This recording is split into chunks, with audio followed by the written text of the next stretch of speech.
Welcome back. And now for the news in detail. Iran's Supreme Leader Ayatollah Ali Khamenei has renewed the ban on talks with the US to block infiltration attempts by Washington. Talking in Tehran, Khamenei says Iran will not yield to the US pressure, and those who believe dialogue will resolve bilateral issues are wrong. The Supreme Leader also poured scorn on France's President Emmanuel Macron for promoting talks between the US and Iran. Khamenei said the Washington-Tehran dispute dates back to 1953 when the US led a coup against Iran's democratic government. Khamenei said Americans bore a grudge against Iran even when the two countries were allies. Turkey says it is the last wall standing between Europe and terrorism. In a statement, the Defense Ministry said Turkey is not only protecting its own borders, but also the borders of NATO member states. Last month, Turkey launched a military offensive against Kurdish fighters to establish a safe zone in northern Syria after the United States withdrew its forces. But it stopped the operation after a deal with Russia that forced Kurdish fighters to evacuate the proposed safe zone. Since then, Ankara and Moscow have begun joint ground patrols in the area. Kurdish fighters were a key ally of Washington in the war against the ISIS.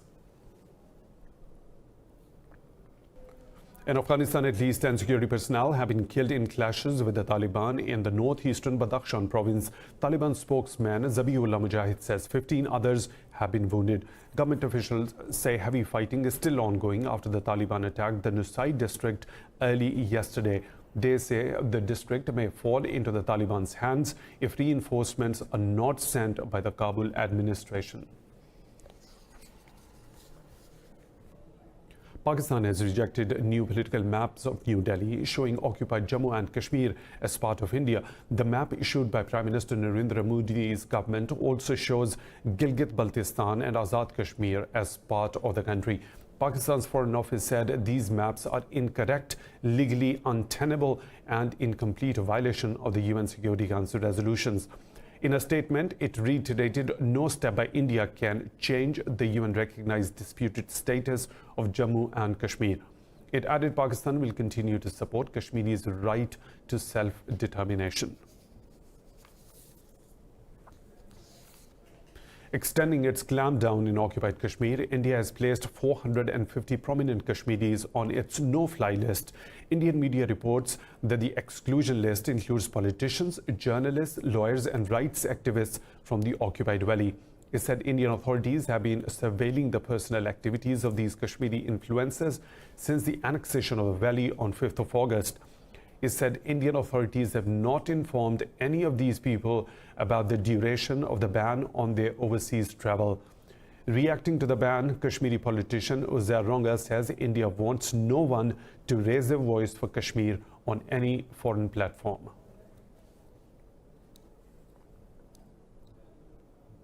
Pakistan's Prime Minister Imran Khan says the Kartarpur corridor has been completed and is ready to welcome Sikh pilgrims. Over 1,000 Indian Sikh pilgrims have already arrived in Pakistan to celebrate the 550th birth anniversary of Sikhism founder Baba Guru Nanak. PM Khan said completing the project in time for the birth anniversary celebrations of Baba Guru Nanak is a huge achievement. The Prime Minister has already waived a processing fee for pilgrims using the Kartarpur corridor on its opening day and on Guru Nanak's birthday. Khan will formally inaugurate the Kartarpur corridor on 9th of November. In Hong Kong, at least 6 people have been injured in a knife fight at an upscale shopping mall as pro-democracy protests continue. Officials said a local politician was among those injured in the brawl, which erupted over political differences.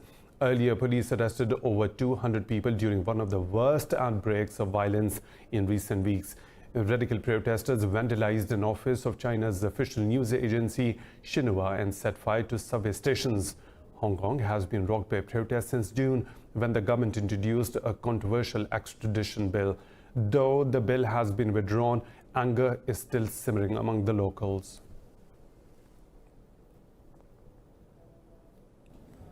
In Lebanon, thousands of protesters have rallied outside Presidential Palace in Beirut to show support for President Michel Aoun.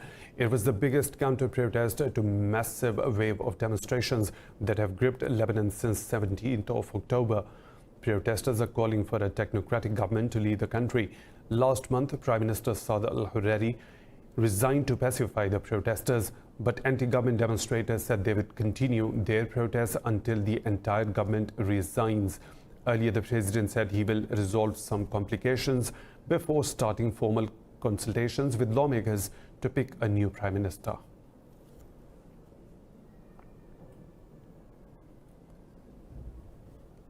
In Iraq, thousands of protesters, including students, have blocked main thoroughfares, restricting traffic on the first day of the work week. Officials say over 120 demonstrators were wounded after Iraqi forces tried to disperse protesters in Basra.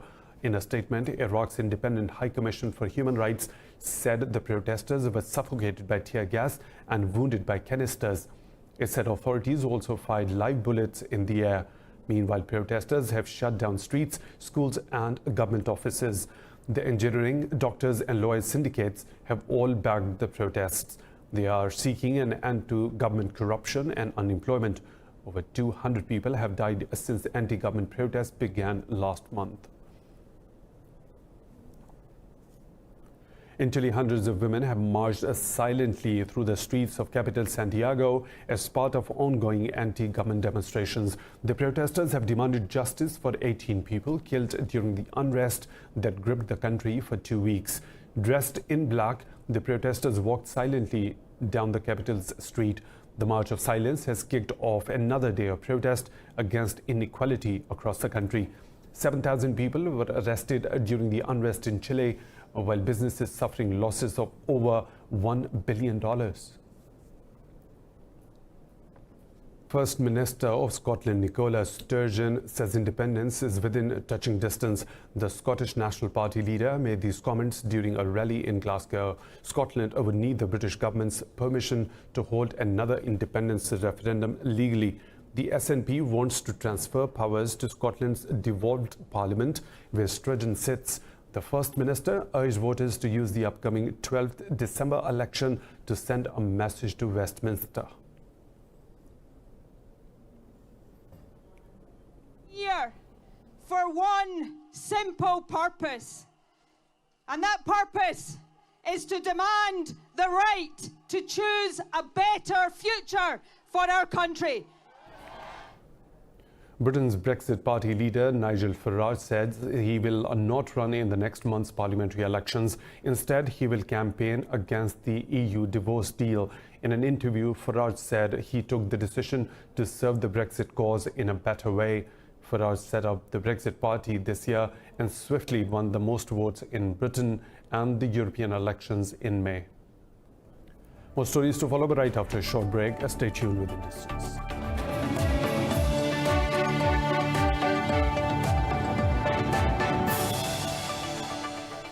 Beijing says it is ready to work with Southeast Asian countries for the long-term peace and stability in South China Sea. Chinese Premier Li Keqiang met the leaders from the Association of Southeast Asian Nations during the 35th ASEAN Summit in Bangkok.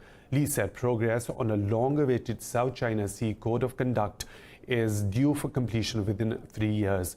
He said China is confident about the developing relations with ASEAN nations. China's maritime claims in the South China Sea have been rejected by several ASEAN members that have competing claims in the busy waterway. ASEAN is struggling to formulate a legally binding code of conduct.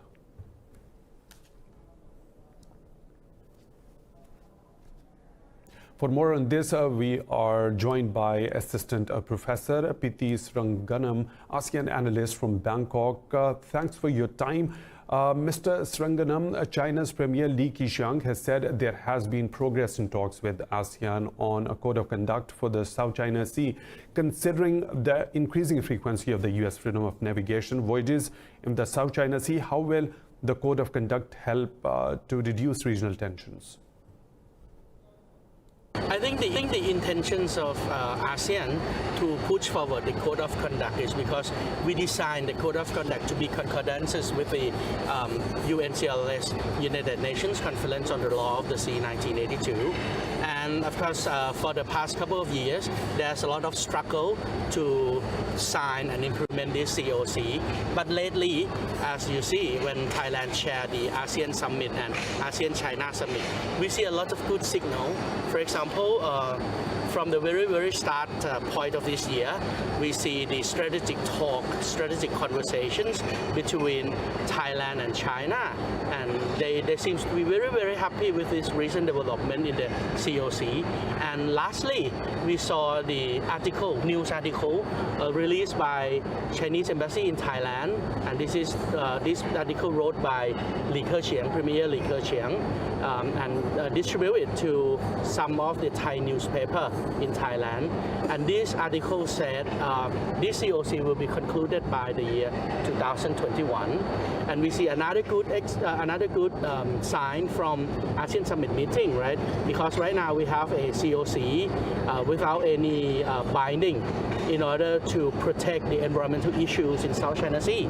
Hence, this is the very good starting point that ASEAN and China at least accomplish some of the agreements. And of course, since we designed these agreements to be concordant with the UNCLOS, we expect a very good signal of freedom, safe, and environmental protection navigations in South China Sea. Yesterday, Malaysia's Prime Minister Mahathir Mohamad spoke about the negative impact of the trade war between China and the US on economic growth around the world. Considering that ASEAN is the world's fastest growing regional economy, how deep has the effect of the trade war been? I think the effect of trade war seems to be different from country to countries. For example, in case of Thailand, in case of Malaysia, our export dropped a lot. Our GDP growth rate dropped some. Okay, but for Vietnam, for example, the export is still grow, right, as well as the GDP growth. Hence, I think each country will act to the trade war differently. But of course, ASEAN try very hard in order to release something tangible, in order to consume that ASEAN and our dialogue partners still still stand on the idea of liberalization in trade and investment. And that tangible thing is RCEP, ASEAN. Mr. Sri Sanganam, doubts about the signing of RCEP free trade agreement are swirling over the ASEAN summit because of India's position. Do you expect the agreement to be signed on Monday, or is it likely to be delayed once again? I think it's the normal practice for the negotiation team from India.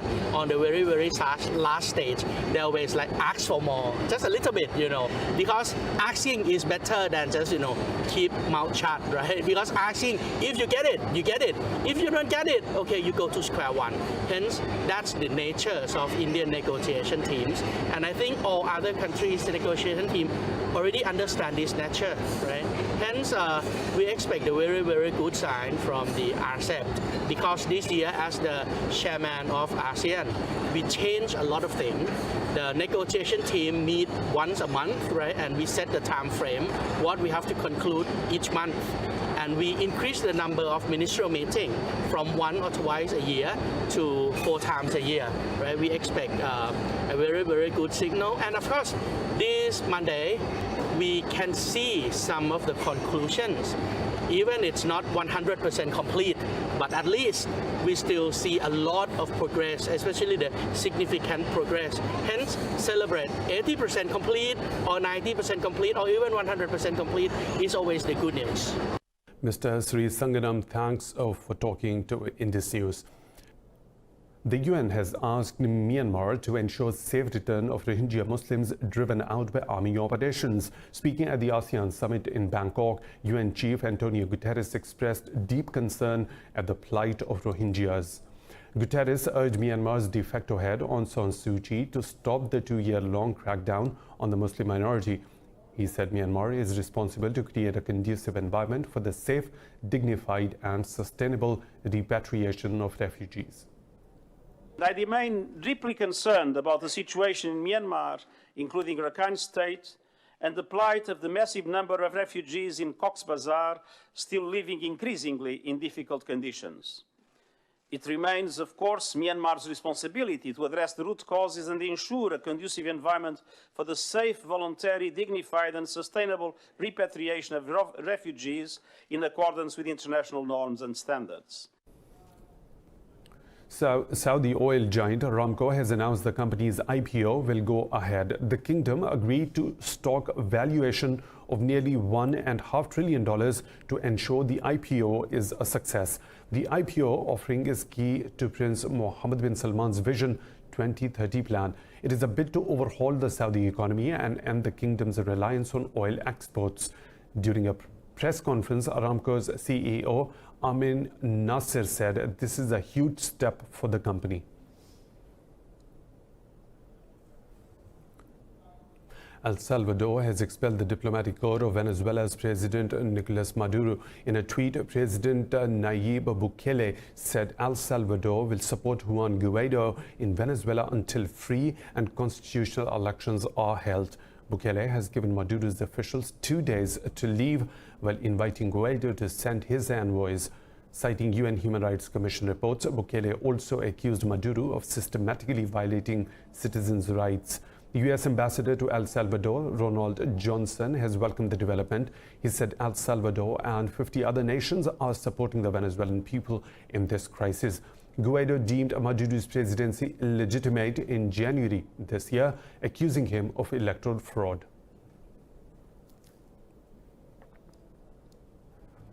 Pakistan is having its first sustainable fashion competition. The contest is called the IPGFA, where creative work by its top 10 contestants was put on display at the historical Lahore Fort. The project was jointly organized by the Pakistan Ready-Made Garments Manufacturer and Exporters Association and the Walled City of Lahore Authority. Speaking at the event, head of Sustainable Fashion Project in Pakistan, Dr. Ayazuddin said, environmental concerns necessitate a change in how fashion is created and consumed in the country. To reduce the carbon footprint, there is a concern that textile and fashion industry has a role in it. So they have to see in total supply chain, like from designer to the manufacturer, we have to educate them. The competition's 10 top finalists also spoke on environmental issues and showed off their own alternative and climate-friendly practices. They included recycling, reuse, upcycling, and minimizing waste. Now the basic fashion is totally changed. From this kind of product, we can enhance our export industry, because in Europe, in America, the people, they want to buy sustainable product. The finalists will present their creations at the festive fashion dinner at the 35th Fashion Convention in Lahore on the 12th of November.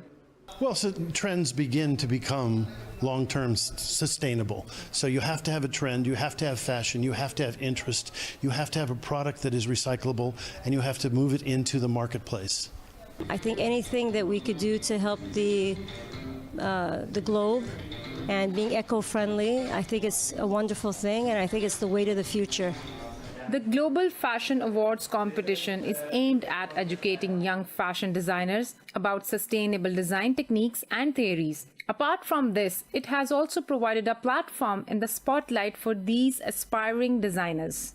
Sustainable fashion is the need of the hour, but the real question is whether the public or the local fashion designers are ready to embrace these new trends. Kiran Bhatt, Indus News, Lahore.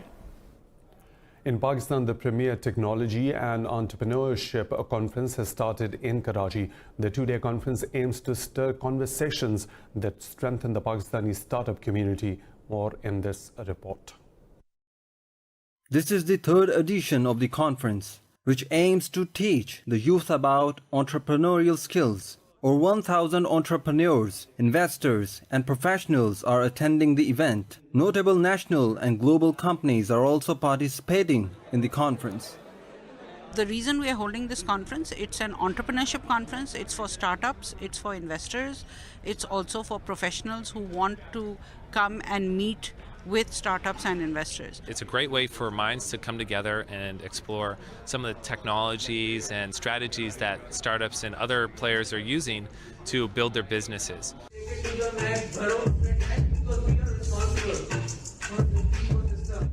The moot also includes 6 hands-on skill-building workshops for budding entrepreneurs.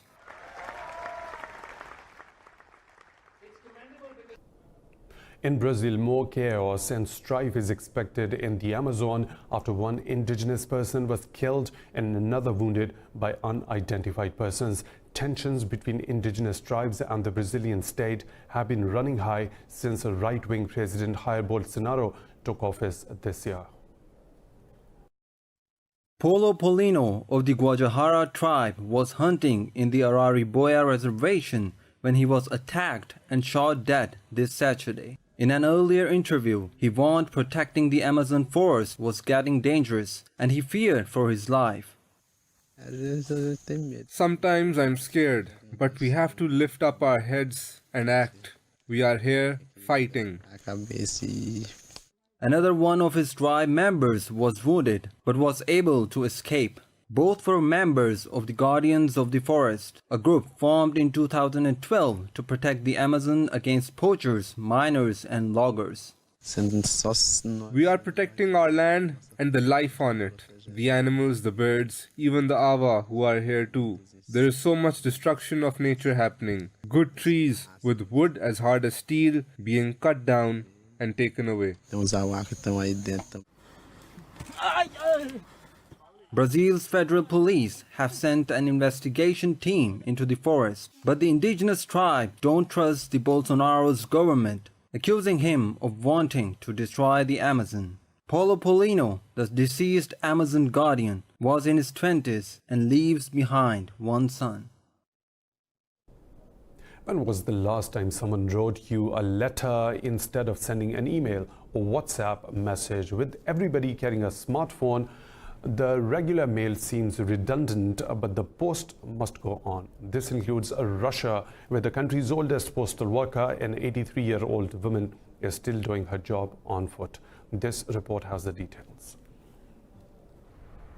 83-year-old Ekaterina Dazaleva has been walking this mountain route in the Caucasian mountains for over 50 years. It's a tough job, but she says she'd rather climb mountains than sit at home and do nothing.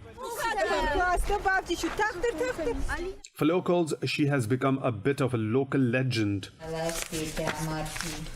Ekaterina Dazaleva was inspired to become a postal worker by military postmen bringing news from the front during the Second World War. Now she is inspiring the younger generation in her own way.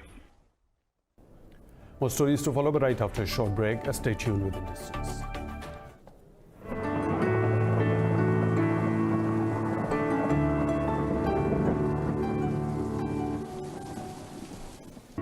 And now the weather situation from around the globe.